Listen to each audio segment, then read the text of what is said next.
want you to picture yourself at a candlelit dinner in Manhattan. You reach for your wallet and pull out that heavy, matte black metal card. As you tap to pay, there's a flicker of pride. You're thinking about that 3% cashback or the airline miles funding your next escape. You feel like you're winning, but here's the cold truth.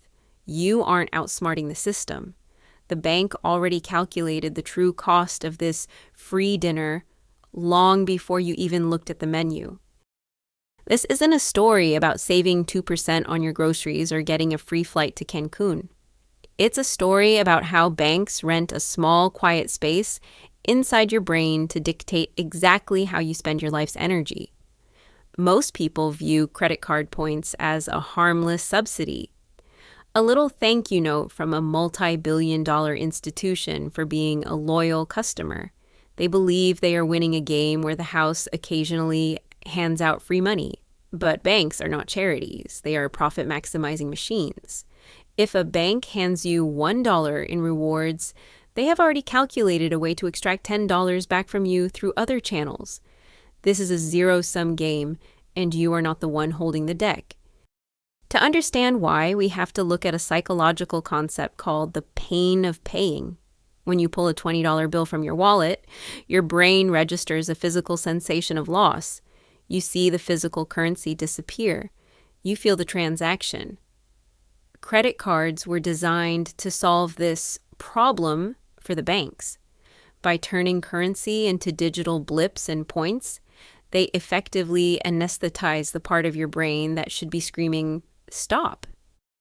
When you use a card, you aren't spending money. You're accumulating value. You don't see the exit of wealth. You only see the growth of a reward balance. This subtle shift in perception is why studies consistently show consumers spend significantly more when using plastic. You aren't buying a product anymore. You're buying the points attached to it.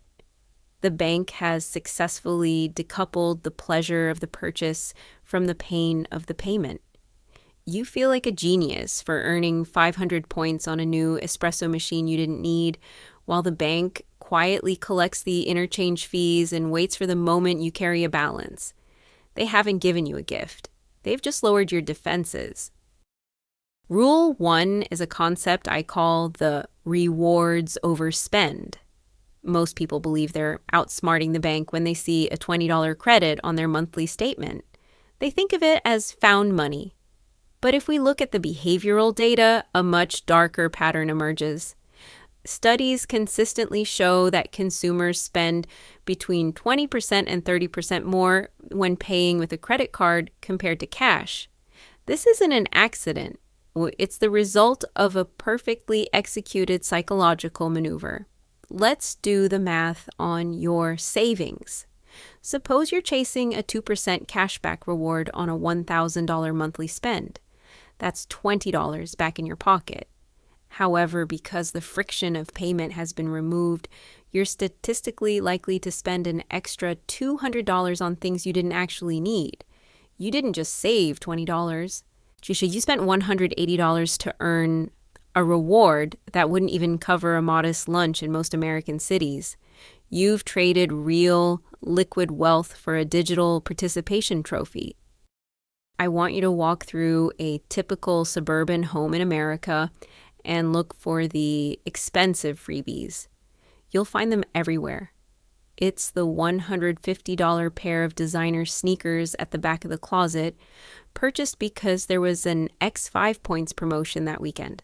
They've never hit the pavement.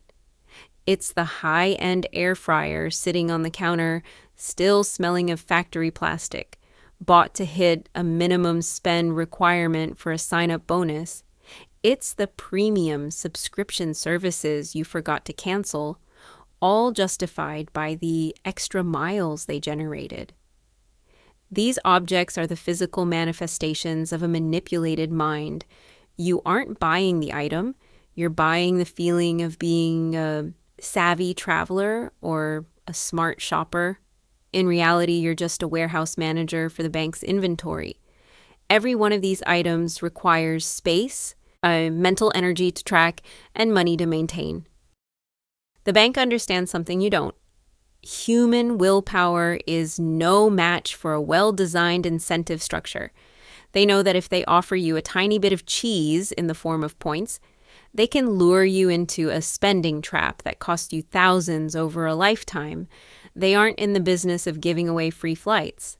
They are in the business of modifying your behavior until your spending habits align perfectly with their quarterly profit targets.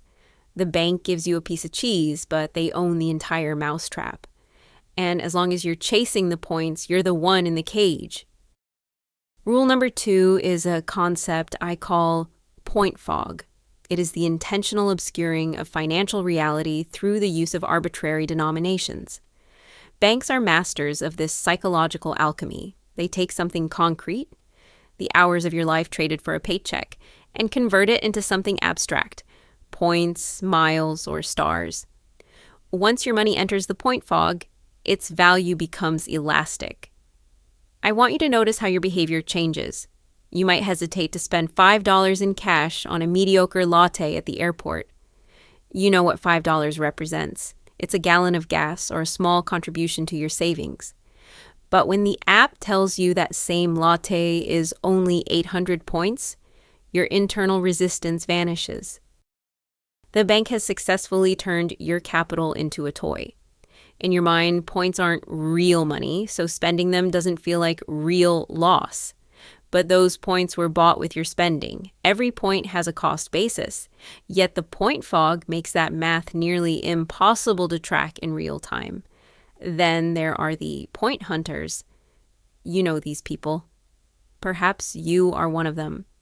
They spend their Saturday afternoons scrolling through forums, comparing transfer ratios between airline partners and hotel loyalty programs. They have spreadsheets dedicated to maximizing a 1.2 cent per point valuation. They believe they are outsmarting a system built by thousands of the world's most brilliant mathematicians and behavioral psychologists. In reality, they are just performing high-level administrative work for the bank for free. They spend dozens of hours a month managing their rewards portfolio, only to end up with a slightly better seat on a flight they probably overspent to justify. The bank loves the point hunter. The complexity isn't a bug, it's the primary feature. The more time you spend navigating the labyrinth of blackout dates and tiered redemption levels, the more invested you become in the ecosystem. You aren't being a savvy consumer. You're being a volunteer employee. While you're busy calculating the best way to redeem 50,000 miles for a business class upgrade, the bank is calculating something much simpler: the total interest and interchange fees you've generated while chasing that free experience. They've traded you a few digital beads for the actual gold in your pocket. The point fog isn't there to help you see the value, it's there to make sure you never see the exit. Rule number 3 is the anchor of debt.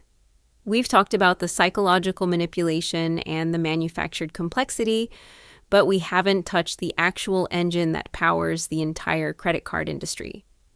In the United States, credit card debt has hit a staggering, record-breaking peak. This isn't because people are inherently reckless. It's because the system is designed to wait for your one inevitable bad month. Points are the bait, but the interest rate is the hook. You spend an entire year carefully charging every expense, from your morning coffee to your electricity bill, just to accumulate $300 in cashback. You feel a sense of accomplishment. But then life happens. An unexpected car repair, a medical bill, a lapse in judgment. If you fail to pay your balance in full just once, the mathematics of the bank will devour your progress. At a 24% or 29% interest rate, the bank will reclaim your entire year's worth of rewards in a single 30-day billing cycle. They aren't worried about the 2% they give you because they are betting on the 25% they'll eventually take back. This is the ultimate asymmetry of the rewards game. Your upside is capped at a tiny percentage if you play perfectly every single day. Their upside is massive the moment you slip. Your profit is 2% if you're lucky.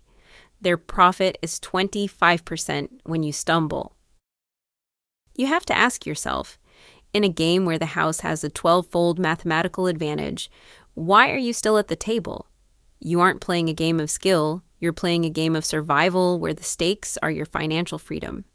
You're betting against human nature, and the bank is simply the one collecting the house edge. Now, I want you to go back to that dinner in Manhattan. You're holding that heavy metal card again, but the pride is gone. You realize it's not a trophy, it's a tool that requires precise handling. True financial freedom isn't found in a few free flights or a 2% cashback bonus. It's found in the moment you realize that no algorithm, no matter how sophisticated, can dictate your worth or your spending. You can choose to own those points, or you can choose to own your life. The math is clear. The choice is yours. Which one do you actually want to possess?